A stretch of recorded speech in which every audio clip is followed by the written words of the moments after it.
BJP ರಾಜ್ಯಾಧ್ಯಕ್ಷರ ಬಳಿಕ ವಿಪಕ್ಷ ನಾಯಕರ ಸ್ಥಾನ ಬದಲಿಗೆ ಒತ್ತಾಯ ಕೇಳಿ ಬರ್ತಾ ಇದೆ. ವಿಧಾನಸಭೆ ವಿಧಾನ ಪರಿಷತ್ ಎರಡರಲ್ಲೂ ಕೂಡ ಬದಲಾಗಬೇಕು ಅಂತ ಬಿಜೆಪಿ ಹೈಕಮಾಂಡ್ಗೆ ರಾಜ್ಯದ ಕೆಲ ನಾಯಕರು ಈ ಬದಲಿಗೆ ಒತ್ತಾಯವನ್ನ ಮಾಡ್ತಾ ಇದ್ದಾರೆ. ರಾಜ್ಯಾಧ್ಯಕ್ಷ ವಿಜೇಂದ್ರ ಏನಾದರೂ ಮುಂದುವರೆದ್ರೆ ಅಟ್ಲೀಸ್ಟ್ ಇಲ್ಲಾದರೂ ಚೇಂಜ್ ಮಾಡಿ, ಇಲ್ಲಾದರೂ ಬೇರೆಯವರಿಗೆ ಅವಕಾಶ ಕೊಡಿ ಅನ್ನುವಂತಹ ವಾದ ಅವರದ್ದಾಗಿದೆ. ಬಿಜೆಪಿ ಹೈಕಮಾಂಡ್ಗೆ ಈಗ ಮತ್ತೊಂದು ಹೊಸ ತಲೆನೋವು ಬೇರೆ ಶುರುವಾಗಿದೆ. ಇಷ್ಟು ದಿನ ರಾಜ್ಯಾಧ್ಯಕ್ಷರು ಬದಲಾಗಬೇಕು ಅನ್ನುವಂಥ ಟೆನ್ಷನ್ ಇತ್ತು. ಈಗ ವಿಧಾನಸಭೆ ಮತ್ತು ಪರಿಷತ್ ಎರಡರಲ್ಲೂ ಕೂಡ ವಿಪಕ್ಷ ನಾಯಕರನ್ನ ಬದಲಾಯಿಸಬೇಕು ಅನ್ನುವಂತಹ ಕೂಗು ಹೆಚ್ಚಿದೆ. ವಿಪಕ್ಷ ನಾಯಕ ಆರ್ ಅಶೋಕ್ ಪರಿಷತ್ನಲ್ಲಿ ಛಲವಾದಿ ನಾರಾಯಣಸ್ವಾಮಿ ಅವರಿದ್ದಾರೆ. ಸೊ ಅವರು ಇಬ್ಬರನ್ನ ಬದಲಾವಣೆ ಮಾಡಿ ಅನ್ನುವಂತಹ ಕೂಗು ಬಿಜೆಪಿ ಪಾಳ್ಯದಿಂದ ಕೇಳಿ ಬರ್ತಾ ಇದೆ ಸದ್ಯಕ್ಕೆ.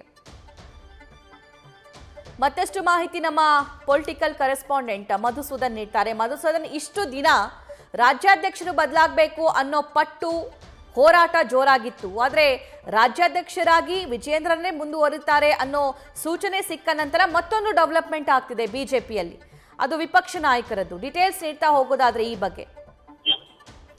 ಹೌದು ಸಭಾ, ಪ್ರಮುಖವಾಗಿ ಈಗ ರಾಜ್ಯಾಧ್ಯಕ್ಷ ಸ್ಥಾನಕ್ಕೆ ಬಿ.ವೈ. ವಿಜೇಂದ್ರ ಅವರನ್ನೇ ಮುಂದುವರೆಸೋದಾದ್ರೆ ವಿಧಾನಸಭೆಯಲ್ಲಿ ಹಾಗೂ ವಿಧಾನ ಪರಿಷತ್ನಲ್ಲಿ ವಿಪಕ್ಷ ನಾಯಕರಾಗಿ ಕಾರ್ಯವನ್ನ ನಿರ್ವಹಿಸ್ತಾರ ಇಬ್ಬರು ನಾಯಕರನ್ನ ಬದಲಾವಣೆ ಮಾಡಿ ಅನ್ನೋ ಪ್ರಬಲ ಕೂಗು ಬಿಜೆಪಿಯಲ್ಲಿ ಈಗ ಎದ್ದಿದೆ.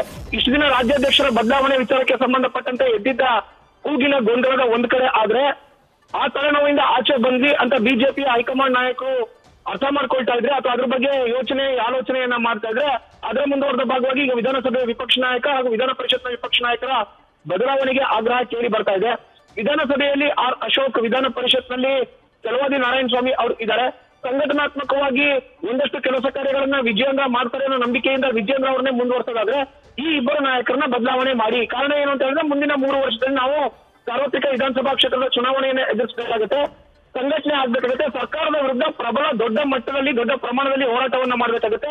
ಹೀಗಾಗಿ ಉಭಯ ನಾಯಕರನ್ನ ಬದಲಾವಣೆ ಮಾಡಿ ಬೇರೆ ಪ್ರಮುಖ ಸಮುದಾಯಗಳಿಗೆ ಆದ್ಯತೆಯನ್ನ ನೀಡಿ ಅನ್ನೋ ಕೂಗು ಈಗ ಬಿಜೆಪಿಯಲ್ಲಿ ಎದ್ದಿದೆ.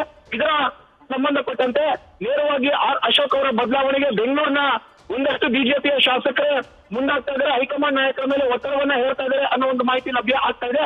ಇನ್ನು ಛಲವಾದಿ ನಾರಾಯಣಸ್ವಾಮಿ ಅವರು ರಾಜಕೀಯದಲ್ಲಿ ಗುರುತಿಸಿಕೊಂಡ್ರು ಕೂಡ, ದಲಿತ ಸಮುದಾಯಕ್ಕೆ ಸೇರಿದವರಾಗಿದ್ರು ಕೂಡ ನೇರವಾಗಿ ಅವರು ಪಕ್ಷಕ್ಕೆ ಬಂದು 6-7 ವರ್ಷಗಳಷ್ಟೇ ಆಗಿದೆ. ಪಕ್ಷದಲ್ಲಿ ಅವ್ರನ್ನ ನೋಡಿದ್ರೆ ಬೇರೆಯವರು ಹಿರಿಯರಿದ್ದಾರೆ. ಹೀಗಾಗಿ ಛಲವಾದಿ ನಾರಾಯಣಸ್ವಾಮಿ ಅವ್ರಿಗೆ ಮನೆಯನ್ನ ಹಾಕೋದ್ರ ಬದಲು ಬೇರೆ ನಾಯಕರಿಗೆ ಮನೆಯನ್ನ ಹಾಕಬೇಕು ಅನ್ನೋ ಪ್ರಬಲ ಕೂಗು ಕೇಳಿ ಬರ್ತಾ ಇರುವಂತದ್ದು ಸಭಾ. ಹೀಗಾಗಿ ಉಭಯ ನಾಯಕರ ಬದಲಾವಣೆಗೆ ಬಿಜೆಪಿಯ ಶಾಸಕರು ಒತ್ತಡವನ್ನ ಹೈಕಮಾಂಡ್ ಮೇಲೆ ಹಾಕ್ತಾ ಇದ್ದಾರೆ.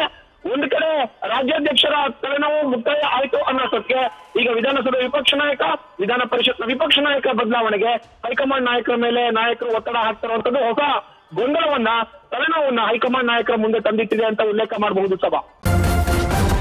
ನ್ಯೂಸ್ ಫಸ್ಟ್ ನಿರ್ಭೀತಿಯಿಂದ ನಿಮ್ಮ ಪರವಾಗಿ.